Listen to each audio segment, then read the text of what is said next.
Quando a gente pensa no Kremlin de Moscou, o que vem à mente? Um conjunto de edifícios, certo? Um lugar histórico.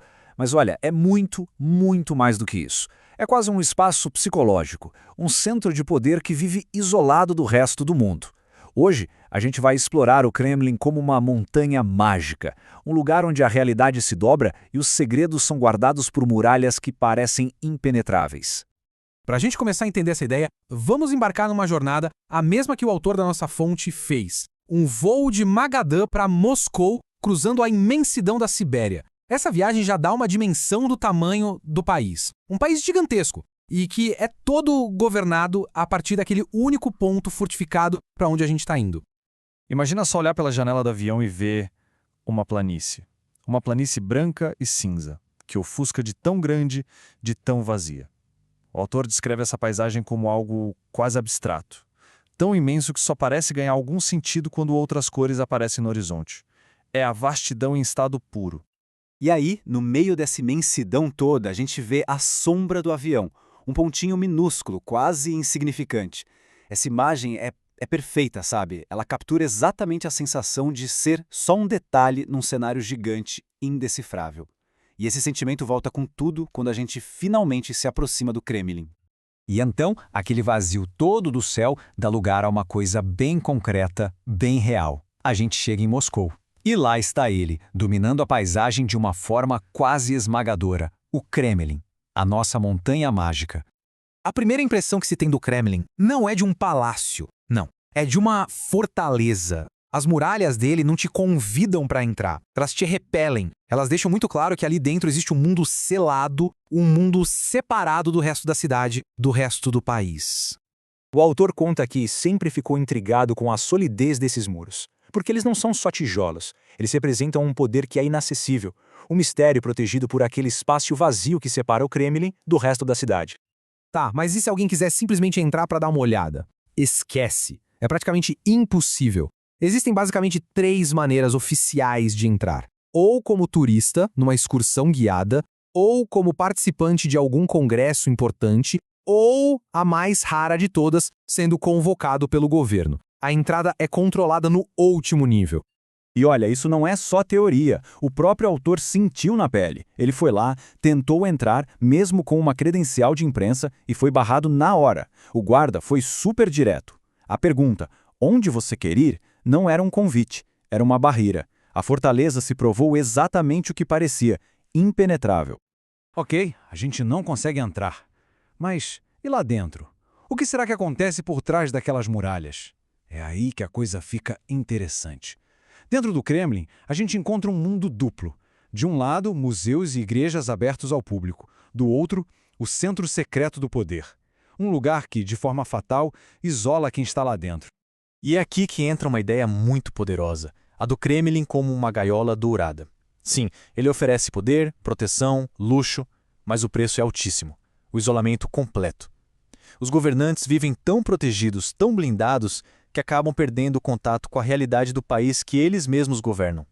E essa ideia de isolamento, olha, não é de hoje não. Lá em 1920, o escritor H.G. Wells visitou o Kremlin e percebeu na hora. Ele notou que existia todo um sistema de segurança em volta do Lenin que criava uma barreira, e essa barreira distorcia tudo que chegava até ele. Ou seja, o isolamento é uma característica antiga do Kremlin. Mas esse isolamento não afeta só a política. Ele vai muito além. Ele envenena a vida privada.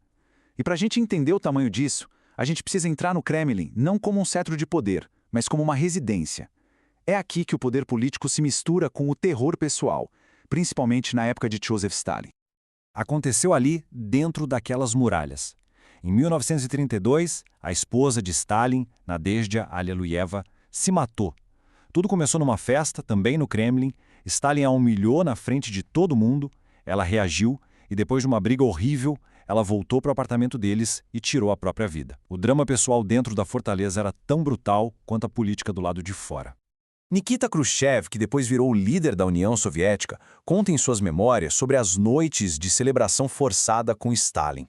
Numa delas, Stalin mandou todo mundo dançar.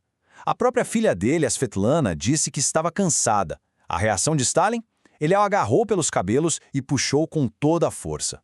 O terror não era só político, era doméstico. Então, a vida ali dentro, no círculo íntimo de Stalin, era puro teatro. Uma encenação constante. Por fora, você via música, dança, brindes, mas por baixo, o que existia era um medo paralisante. Um olhar errado, uma palavra fora do lugar e tudo podia acabar para você. Essa era a realidade distorcida da Montanha Mágica, no seu estado mais puro e aterrorizante. Bom, Stalin morre, mas o terror não acaba com ele. Agora, o medo tem um novo nome: Lavrenti Beria, o temido chefe da polícia secreta. Khrushchev e os outros líderes sabiam que ele era uma ameaça e decidiram que Beria precisava ser detido. O palco para essa operação só podia ser o próprio Kremlin. A história que vem a seguir parece um filme de espionagem. O plano de Khrushchev era de uma audácia absurda. Ele convocou generais de confiança para o Kremlin, mas em segredo. E a instrução era para trazerem charutos, que era um código para armas escondidas. Enquanto o famoso Marechal Zhukov e seus homens esperavam numa salinha ao lado, Beria entrou na reunião do Politburo, o Comitê Central, sem desconfiar de absolutamente nada. No momento certo, Khrushchev deu o sinal combinado. A porta se abriu. Os generais entraram na sala. E a ordem veio, seca, direta. O homem mais temido da União Soviética, o mestre do terror, foi pego de surpresa dentro do coração do seu próprio poder. E o que acontece depois? É tão rápido e brutal quanto o resto da história. Beria foi levado para um quarto, trancado, e mais tarde, no meio da noite, para ninguém ver, ele foi enrolado num tapete e tirado do Kremlin como se fosse um objeto. Ele foi julgado e executado, não pelos seus crimes contra a humanidade, mas porque queria tomar o poder para si. Pois é, dá para imaginar os ecos dessas histórias brutais pelos corredores do Kremlin até hoje, né? Mas enquanto todos esses fantasmas de Stalin e Beria ficavam lá dentro, aqui fora das muralhas, no finalzinho da era soviética, um mundo completamente novo estava nascendo. E essa imagem aqui, nossa, ela resume tudo perfeitamente. É o choque de dois mundos. De um lado, a fortaleza atemporal, pesada, do poder russo. E do outro, jovens manifestantes comemorando uma marca ocidental, gritando Coca-Cola, hurrá! O antigo e o novo, batendo de frente bem nos portões do Kremlin. E para fechar essa ideia, tem uma observação que é talvez a mais poderosa de todas. Duas filas se formando ali perto da Praça Vermelha. Uma, comprida, para ver o corpo embalsamado de Lenin, o símbolo do passado soviético. E a outra, uma nova fila, para comprar um hambúrguer no McDonald's, um símbolo perfeito da transição das forças que estavam disputando a alma da Rússia. O Kremlin já viu de tudo, não é? Czares, secretários-gerais, presidentes. Suas muralhas testemunharam tragédias pessoais, golpes de Estado, o fim de uma era.